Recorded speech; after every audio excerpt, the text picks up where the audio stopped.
Shiels, Sabrina Sutherland. This is my one. Everyone else sit where you like. David Lynch, Sean Bolger, Michael Horse, and Jake Wardle.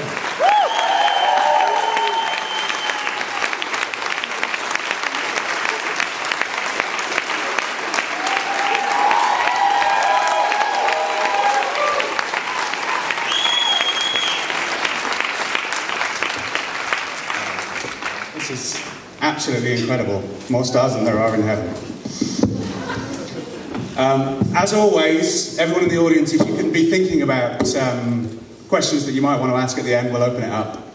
So, yeah, just keep that in mind. So at the very first Twin Peaks Festival, back in 2010, we started the Q&A with Catherine Coulson, Julie Cruz and Charlotte Stewart by asking how they got involved with Twin Peaks, how they got the call. And this year, Twin Peaks is back, everything feels so fresh, it feels like we're starting all over again, so I'd like to ask the same question, but for the return.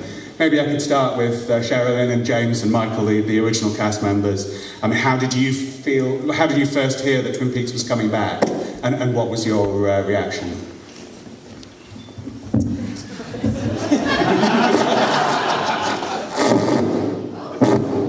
Whoa! Hello? Hello. My first reaction was just this weird sort of feeling like it felt like it was meant to be, but yet at the same time it was completely a huge surprise, and just complete elation, like literally like a dream coming true, and something almost like subconscious feeling inside, like this is supposed to happen, but it's like sort of like impossible that it's happening at the same time. It's just a really cool, miraculous sort of feeling. Michael, could you answer that? Estoy kochi pijiwa kakapta. Sorry, just messing with you. You know, somebody said they're going to do a reboot of this. Are you going to be in it? I went, nobody called me. And I got a call from David. It's like talking to somebody out of a 50s sitcom. He goes, hey, buddy, we're getting the gang back together. And I said, you got something for me? He said, yeah. I just wanted a cameo. It wasn't about the money. I just wanted to be involved. And it was... I never thought it would come back. I thought it died before its time, like James Dean, and maybe that was part of its allure. But to revisit the amazing world of Twin Peaks one more time was like no time had passed at all. I thought, I wonder how everybody's going to be, and Kyle's a big star. Everybody was so nice, and how you been, and it was just a joy.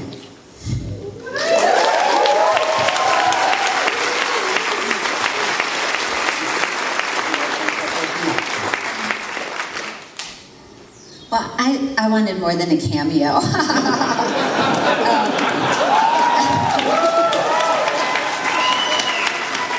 And I was verbal about it. I'm like, I want to be in every episode. And it was funny, I was with Sherilyn when we were talking to him, and she went to the bathroom, and then she came back, and David's like, Sherilyn Fenn says she wants to be in every episode. And Cheryl's like, well, she should be. My loyal friend.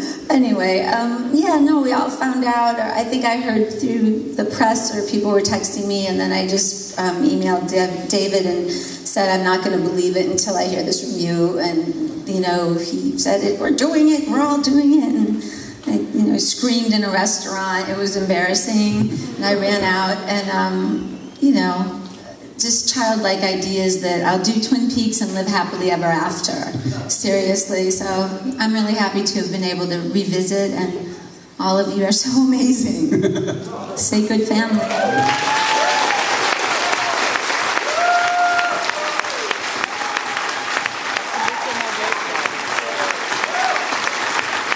So the same question then to the three new cast members, Amy and Jake and Sean. How did you come to be involved in Twin Peaks: The Return? Well, I heard about it, I should go back a bit. The casting director had seen me in a screen test I did for a movie about 10 years ago. And she'd been given the screen test to have a look at because the director thought she would like what I was doing and it worked out she did. And she asked to meet with me in London and said, you know, I work with these people and I think that it would be a good fit for you. So if you ever come to America, please look me up. So I went to America and I looked her up. Okay. Thank you. So, about 7 years ago, I made a video on YouTube doing all different accents. It went viral.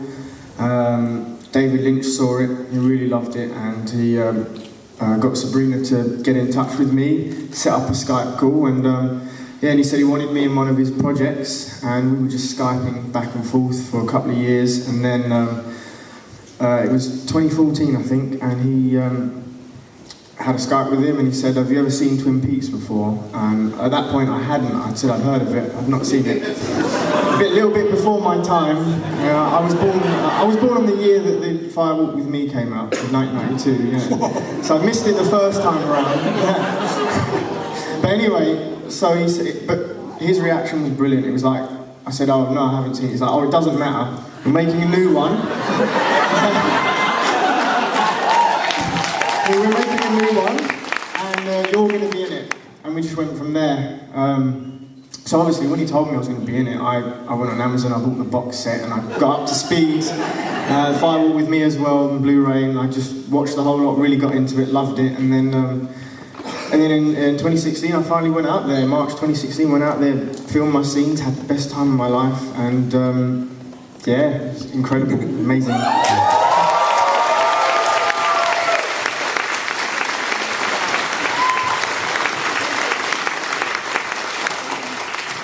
I moved to LA about 4.5 years ago, and the first thing I did when I moved out there was a short play where I was an aging Vegas lounge singer, and my hooker happened to be one Kimmy Robertson.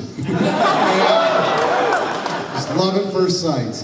And yeah, Kimmy and I just became really good friends over the course of the run of that show. And I don't know, when you go to LA, when you meet certain people that you connect with, you have to make an effort to make relationships stick because everything's moving really fast. And Kimmy sort of took me under her wing and showed me the ropes. And she brought my stuff into Joanna, and that's how I ended up in the show. Cool.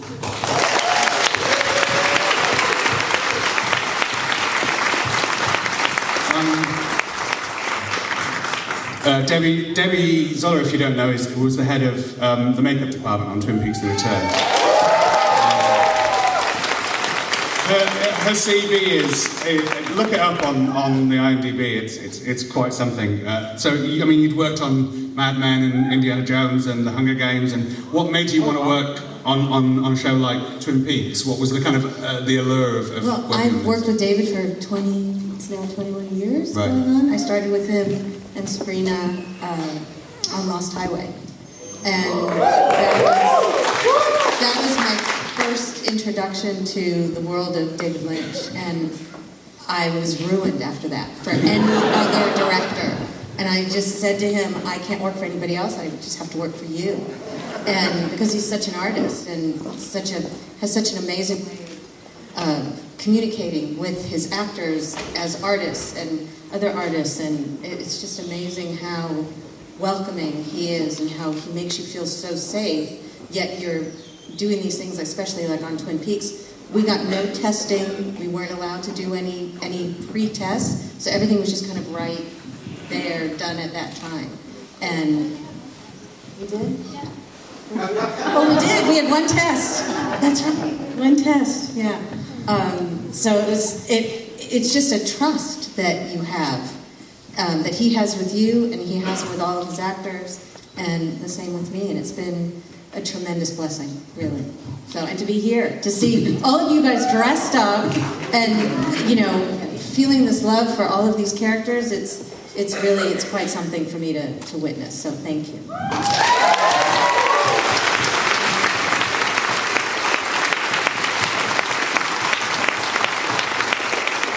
So, obviously, in this year of the return, the Q&A is going to focus to a large extent on the return, but I think there's room, we have time to go back and talk a little about the original series as well before we move on to the return. Michael, as someone who hasn't been to the festival before, I think we'd be really interested to hear some of your memories of shooting Twin Peaks. When you were shooting the pilot, did you have any conception of what it was going to turn into, that it was going to turn into this huge thing? Yeah, I did. I knew we were doing something special. I think most of us did from get-go. Right. You know, when you work with David, it's, you know, to be a part of his artistic palette is a great honor, you know. But we knew from the very beginning we were changing the face of television. But it took me all this time to really realize the impact of it.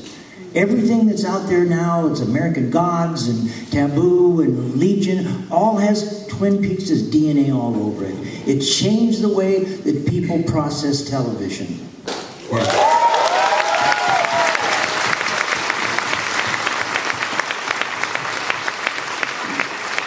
I was thinking about absolute favourite Hawk moments that I wanted to ask you about.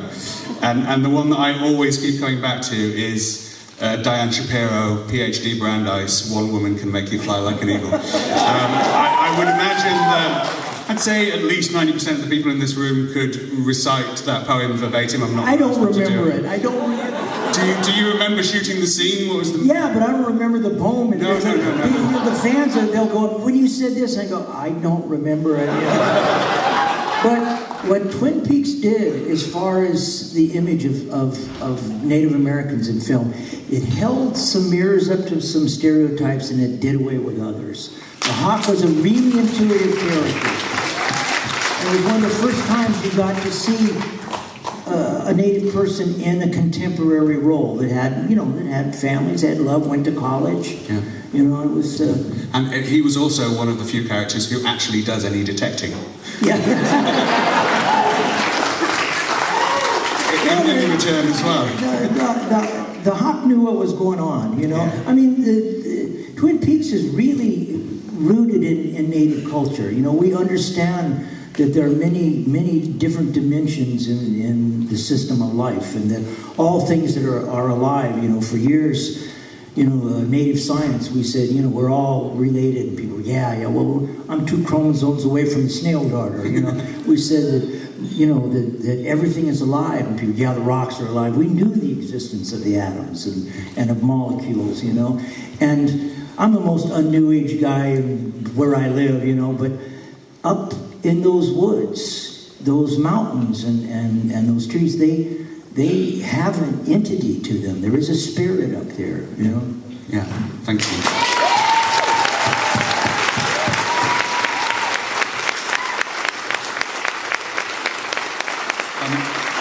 James, turning to you again, I was thinking about scenes that I loved with you and scenes that really stuck in my head. And another one that I kept coming back to was your scene in the woods with Donna in the pilot, where you're lit entirely by the bike headlamp. Can you? I mean, it's such an intense scene. Can you recall shooting that scene?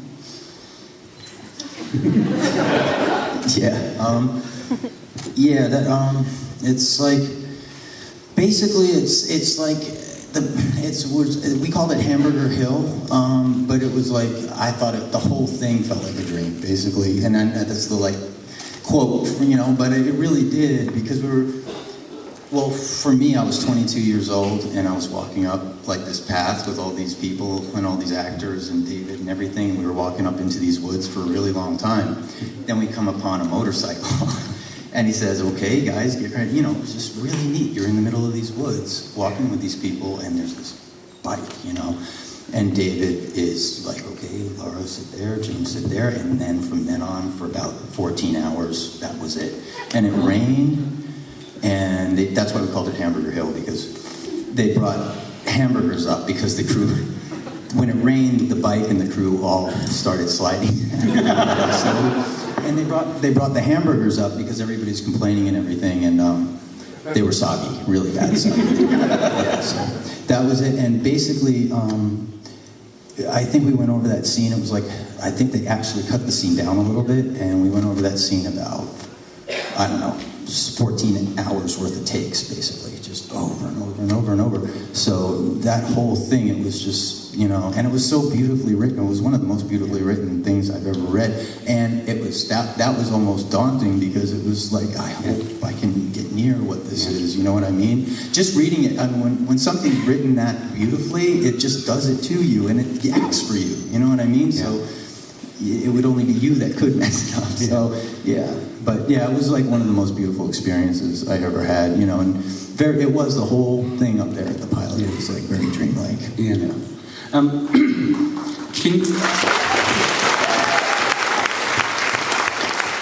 Can you talk about how it felt, I mean, as a young actor, when Twin Peaks landed as massive as it did, when it hit as big as it did? I mean, what was it like to, you know, start being recognised and be on magazine covers? I mean, what was that like for you as a young guy?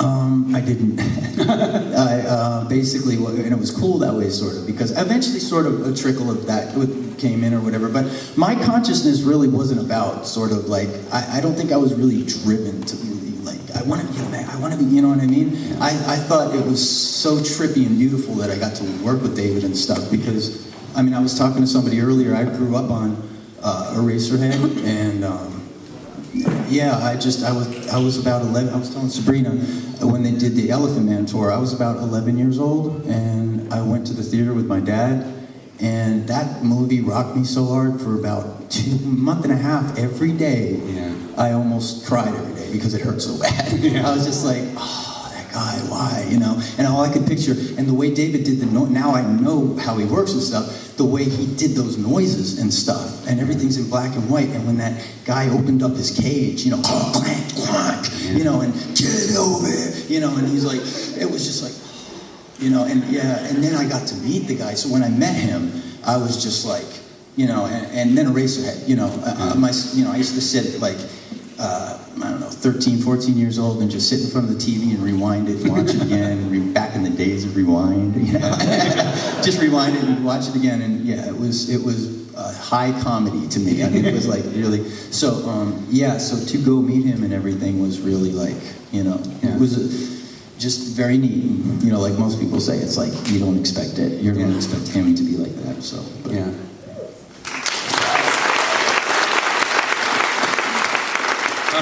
Sherilyn, again, I was thinking about scenes of yours that I loved, and I imagine that you have discussed tying a cherry stem a million times, so I want to discuss a different scene, and one that stuck out for me when I was rewatching the series and that I love with all my heart is the scene where Billy Zane flies away and you're left with Pete, and we get to see kind of sweeter Audrey. Can you talk about kind of making Audrey sweeter in the second season?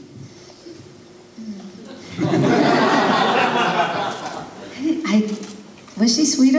Yeah. Oh, cool. She started doing charity work. She stopped sticking pencils in coffee cups and causing trouble, chasing away the Norwegians. Well, I mean, Jack is Jack. And Jack, I think what you saw there was what Sherilyn and Jack had from the first time I met him in the pilot, and I was afraid, and it was all new, and he was just like, come here, you know. They were finding Laura, and there were, you know, fish and percolators, you know? And he just was so loving and comforting and paternal and encouraging, and I think that's what came out probably in that scene. Yeah. I loved him very much.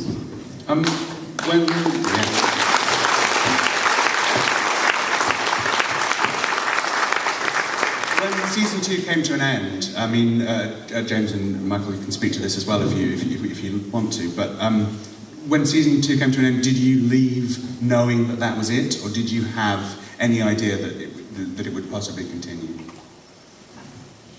I didn't think it was going to continue.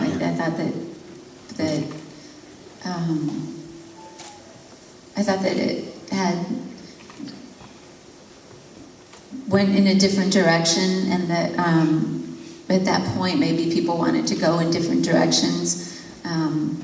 Sometimes the grass is always greener, but it ain't. Yeah, I didn't think. I thought it had run its course at that point. Unfortunately, sadly. Yeah.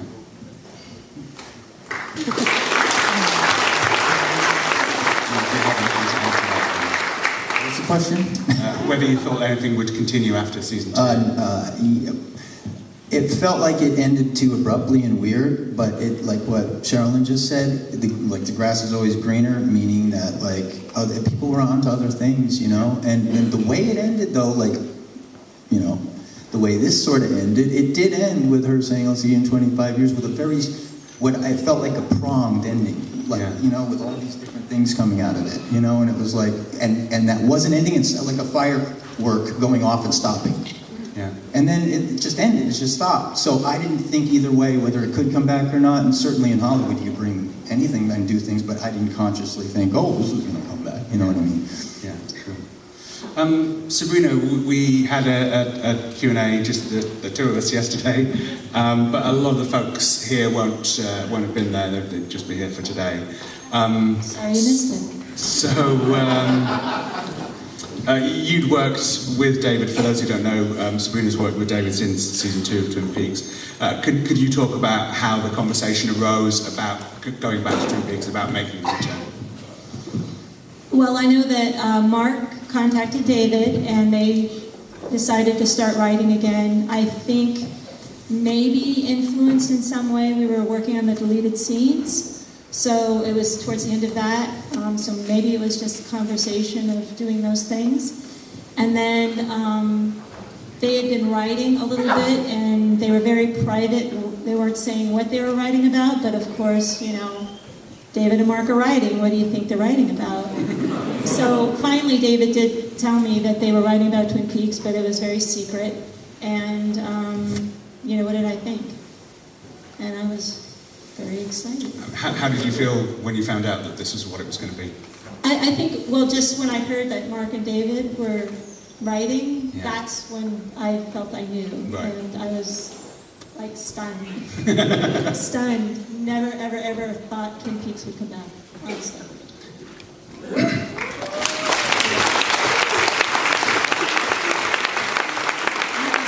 Story the way I found out was that I went to a chiropractic office and I looked down to write my name and it said Mark Frost. And I'm like, Mark Frost, can there be that many? No, it can't be.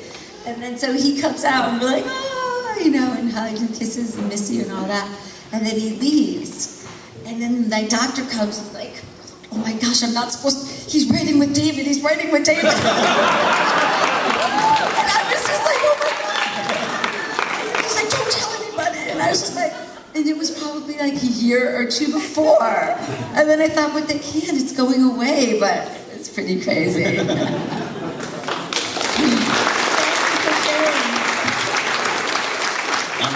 Jake's already told us, you told us that you didn't grow up with Twin Peaks, but Amy and Sean, did you, what were your experiences? Did you watch the show when it was on? Did you grow up with it? Was it something that you were aware of as you were growing up? Thank you. Yeah, I was very aware of it. I loved Lynch's movies, but I did not watch Twin Peaks other than the series finale in college on mushrooms.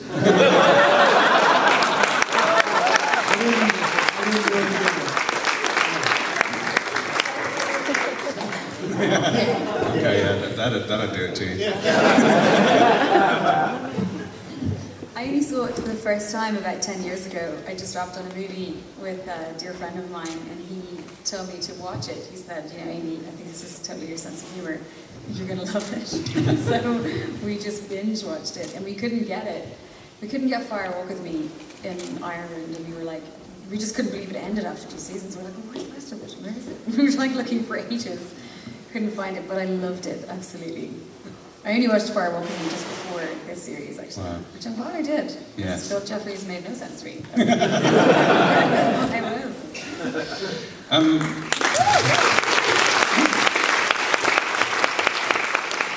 Jake, can you remember what David and or Mark, whoever you had the first conversations with, I'm guessing David, do you remember what they told you about your character? Did they kind of sit you down and say, you're going to be playing a kid who smashes demons with a green gardening glove? What was the deal? It was all David, just Skyping with David.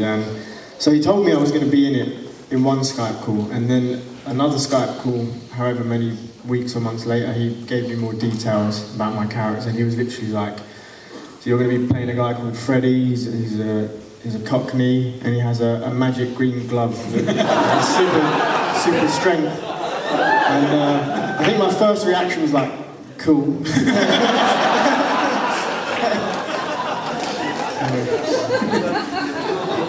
It is pretty cool.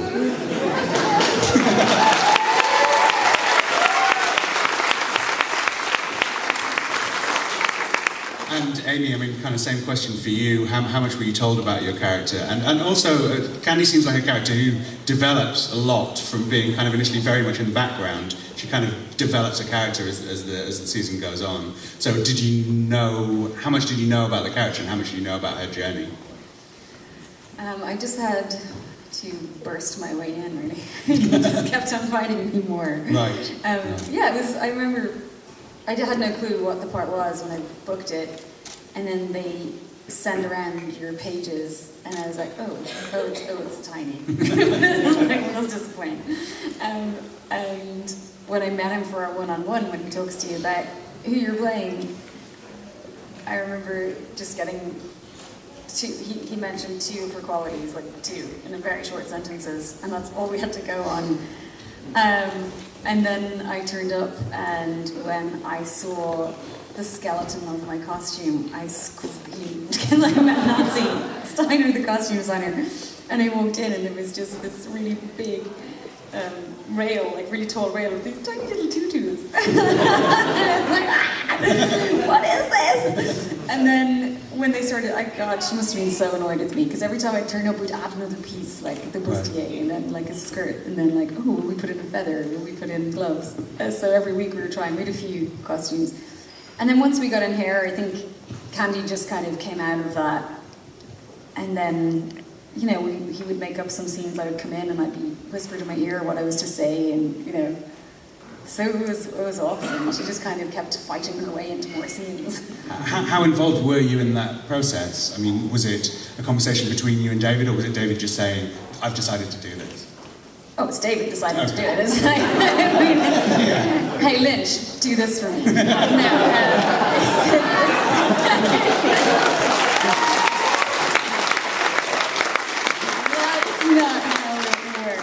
kings and queens on that set. But it was brilliant. Like, I remember my first few days working with him. Every time he'd give me direction, I'd just go. And it was so embarrassing. And then I would just walk off. I was too shy. I could never talk to him. I'd just make the ugliest laugh face. Which is probably where he came up with the ugliest cry face.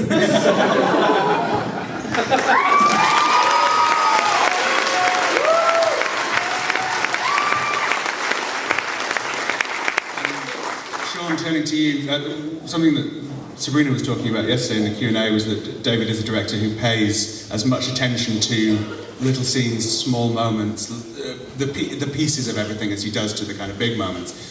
That obviously fits for your scene. Can you talk about... What? I thought you guys were here for me. Yes, I mean, that thing was so cool about it, one of the many things that was so cool about this whole experience was getting to actually work with him. Because much like you, when you read your pages, I was like, oh, okay, I'm a Car Wash guy. I know this guy.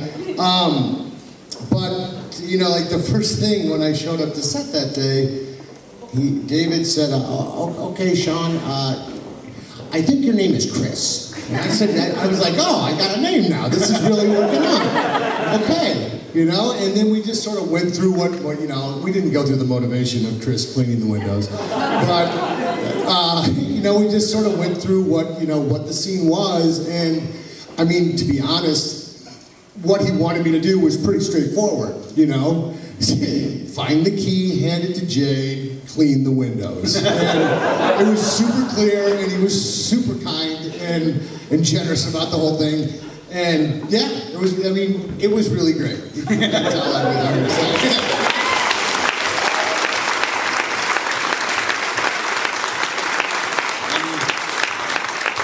Debbie, can you talk about some of the kind of specific challenges that were presented by by a show like Twin Peaks: The Return? What were some of the most challenging things that you had to work on? Yeah. Every day was a challenge. I couldn't even start. Every day was a challenge. I think because just of the knowledge that I had to keep in my head of all of the characters and what they do and where they connect, and the responsibility of not telling any of them what their character did or who they interact with, because some of the characters didn't interact with each other, so they didn't know that they were in it. So I had to make sure that everyone in my department who worked, with everyone didn't say anything, or I'd get the evil eye. And, I am the cop. Yeah.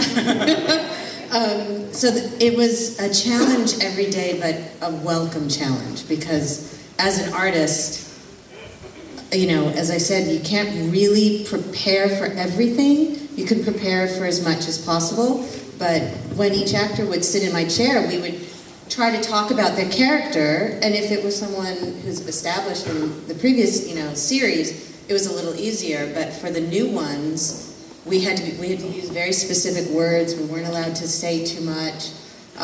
They would come into the trailer and all the pictures would be taken down, like my reference photos, because I couldn't have one see photos from another. So it was a bit difficult, but yet at the same time it really worked. Yeah. And it worked because that's the way David and Sabrina wanted it to. You're also listed as the prosthetics designer. Does this mean that you worked on the Moth Frog in part 8? The Frog Moth? Frog Moth. Frog Moth was all David Right. and Phil, I think. Was it all David? No, it was a combination of Boof and David. Okay. Boof and David. So that... and maybe Phil a little.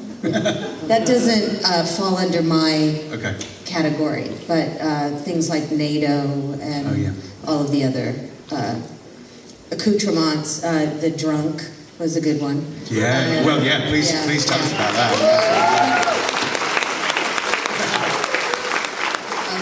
How did you get it to keep dripping like that? Yeah, that was good. That is one of David's old assistants. And when I didn't know, seriously, they didn't know what they were doing on a daily basis. I didn't either, truly. And David would whisper things in my ear, or I'd get an email from Sabrina saying, we want this for this character, and here comes the drunk, and I'm getting a few kind of cryptic things, like what he wanted, and I was like, okay, this is going to be good. And I was so excited when I finally, was able to get him on screen and in that jail cell, and Jay just brought it to life. And that's the thing that I love about all these characters, is that they have brought everything to life. Yeah. So regardless of what I put on them, they make it happen. Yeah. So. Thank you.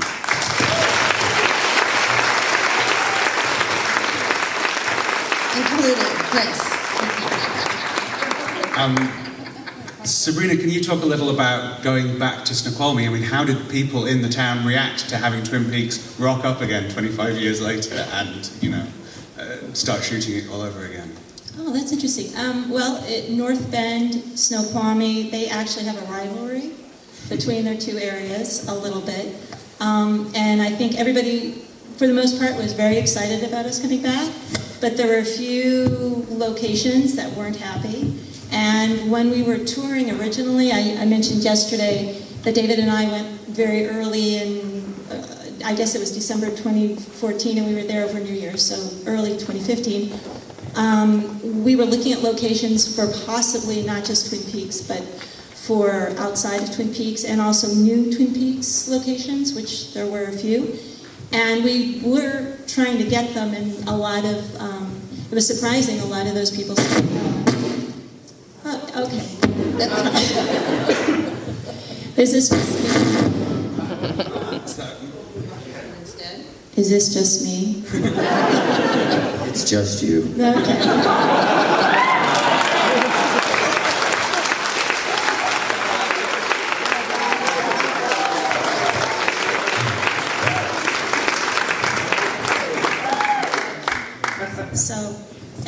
that's really it. There were a few people who were not happy and did not want us there.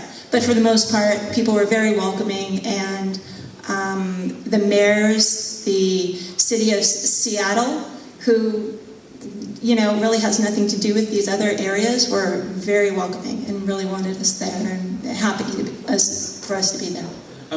It's something that you mentioned quite briefly yesterday, but that I found really interesting, was that you said that David's return to Snoqualmie, perhaps the fact that it had changed so much may have... That's me. May have even...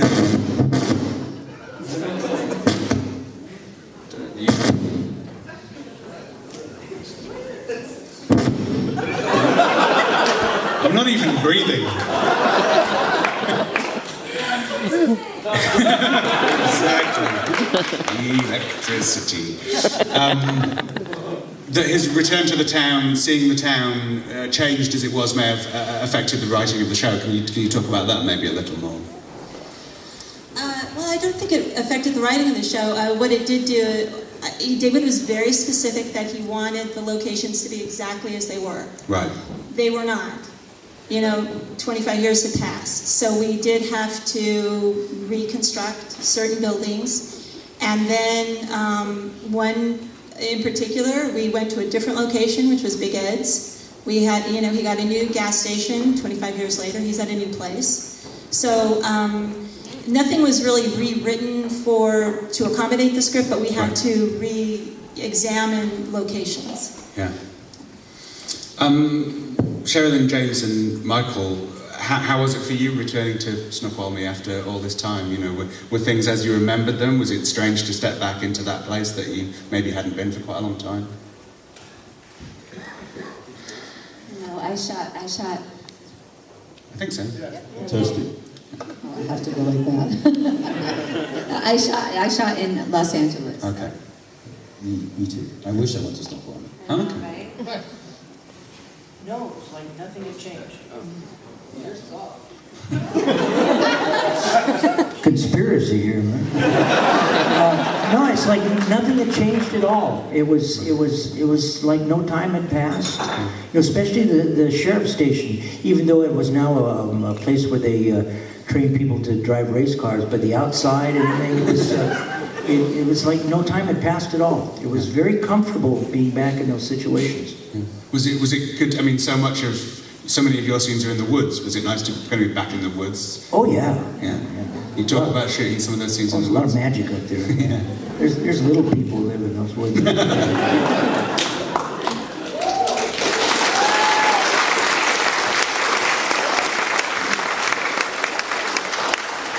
So I'd like to go around and talk about some, as we did briefly with the original series, talk about some favourite moments from the return. And Michael, I'll start with you. Sabrina told us that the scenes with Catherine Coulson were recorded kind of on their own separately. Were you part of that, or were your parts matched in later? It was already recorded. You know, Catherine was a friend of mine, and I didn't want to be sad about it. I wanted to portray her dignity and her bravery for doing that. So, you know, it was just, it was more of an honoring to her than to a passing. Yeah.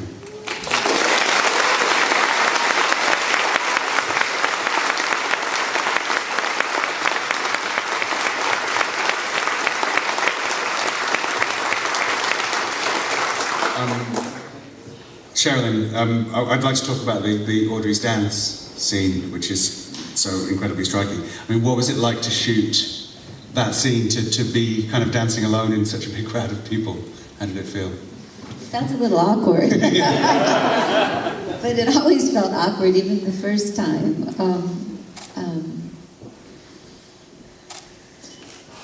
But it was also a relief for all that she had been through to finally have a place that seemed safe and where she could escape into her own world. Yeah. So it was really lovely. Yeah, it's a beautiful scene. I mean, it ends quite shockingly with the moment with the mirror, which sparked a lot of conversation.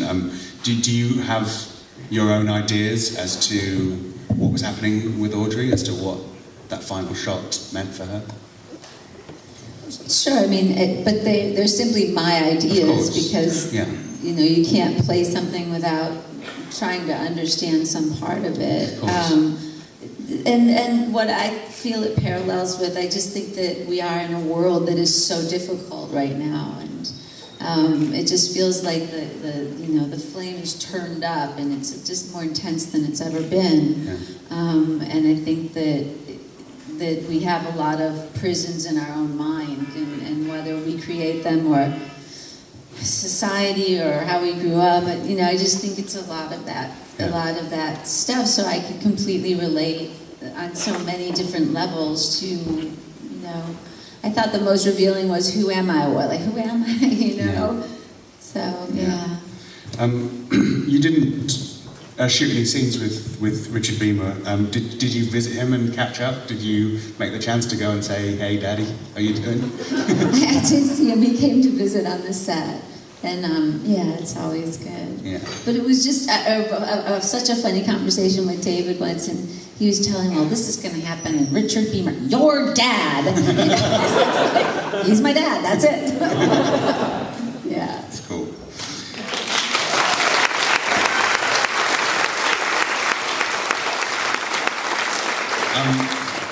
James, you obviously had that wonderful musical scene at the Roadhouse, partially recreated last night.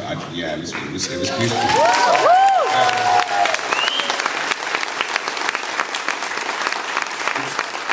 It's a song that I love, and the scene in the original is a song that I love. But did it surprise you that he wanted to go back to that song, to bring that song into the return? Yeah, I mean,